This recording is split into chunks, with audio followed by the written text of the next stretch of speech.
जिनका नित्य विनाशी माधुर्य महासुख है, उन प्रभु श्री कृष्ण को केवल आप अपनापन दे दीजिए, केवल आप अपने को समर्पित कर दीजिए। फिर वो क्या करते हैं, आगे का काम उनका है। गोपीजन कह रही, जब प्रभु कह रहे कि तुम सब क्यों आई हो, बोले आपने क्यों बुलाया? मुरली में क्लीम शब्द का उच्चारण करके हमारे को आपने ही तो आकर्षित किया है। फिर आप पूछ रहे हो यहां क्यों आई, तो हम आपसे पूछ रहे हैं आपने क्यों बुलाया? चलो तुम बंसी धुनी सुन के आ गए, इसका प्रभाव ही ऐसा है। और मेरे दर्शन के लिए तो खग मृग पशु पंछी भी लालायित रहते हैं, फिर तुम तो बुद्धि धारण करने वाली उत्तम विचार वाली मेरी भक्त हो। चलो दर्शन कर लिया, हो गया ना वृंदावन का, अब सब वापस जाओ। हाँ वापस जाए। चित्तम सुखेन भवताप हृतम गृहेषु यन निर्विशत्युत करावपि गृह कृत्ये पादौ पदम न चलत स्तव पाद मूले यामः कथम ब्रजमथो करवाम किंवा। पहले तो हमारे चित्त का अपहरण कर लिया। अरे सुखपूर्वक अपने घर के काम में लगे थे, आपने कथा सुनाई, वार्ता सुनाई, आपने हमारे हृदय में राग का नाश किया, अपने मार्ग में लाए, हमारे चित्त का अपहरण कर लिया। अब कह रहे लौट जाओ। समझ रहे ना गोपीजन क्या यहां अपने लोगों को संदेश दे रही?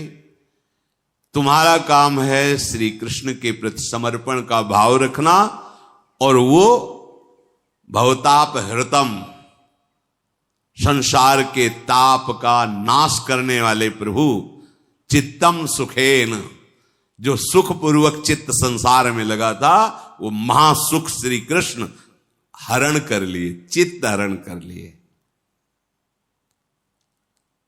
मेरे हाथों की यही दशा है, हाथ लगे थे संसार के कार्यों में।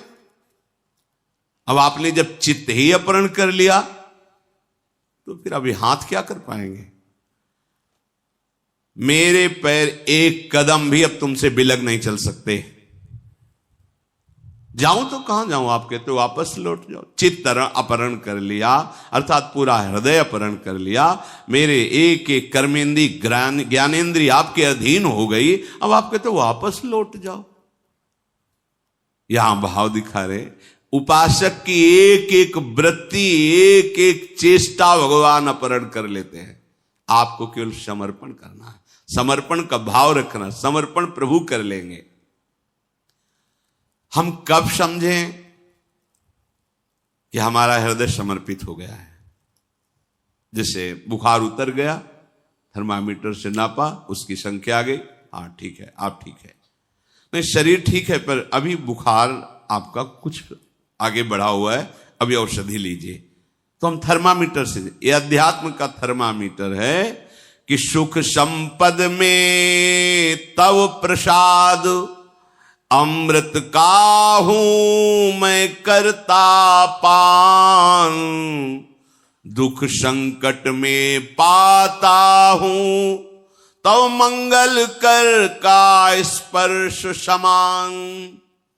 जब बड़ी अनुकूलता, सम्मान, प्रियता, मुझे लग रहा है मेरे प्रभु मेरे दुलार में लगे हुए हैं, बहुत दुलार कर रहे हैं। मेरी प्रियाजू मुझे बहुत दुलार कर रहे हैं।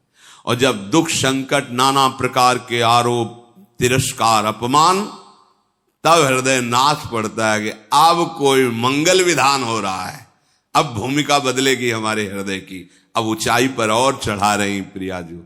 ये अनुभव होना, हाय ऐसा कैसे हो गया, अपमान, निंदा, अब कैसे जीऊं, ये इसका मतलब समर्पण नहीं। अभी आप हैं जीने मरने लायक, अभी आप हैं सम्मान भोगता, तो भी अपमान बुरा लग रहा है। देखिए, दुख संकट में पाता हूं तो मंगल कर का इस पर, उस समय ऐसा लग रहा है कि प्रिया अब जो हमें अपने चरणों के समीप बैठे दुलार कर रहे हैं।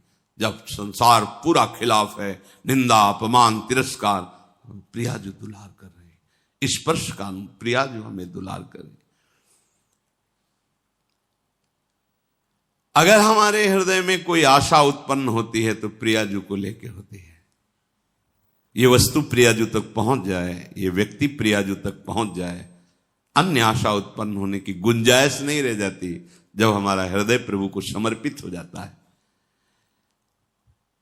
जब मरण की स्थिति आती है कि शरीर अब छूटने वाला है, तो ऐसा सुख होता है जैसे रात खत्म होने वाली है, भुवन भास्कर उदय होने वाले, अब आनंद का प्रकाश होगा, ऐसा अनुभव होता है। उसका हृदय नाच उठता है जब मृत्यु का समय आता है। किसका? समर्पित हृदय। अब बिना व्यवधान के प्यारी जी के समीप रहेंगे। अब तो आनंद की उमगन और बढ़ रही है। यहां मृत्यु का नाम सुनते ही भय आ जाता है। भीतर बाहर एकमात्र केवल प्रिया प्रीतम रह जाता है।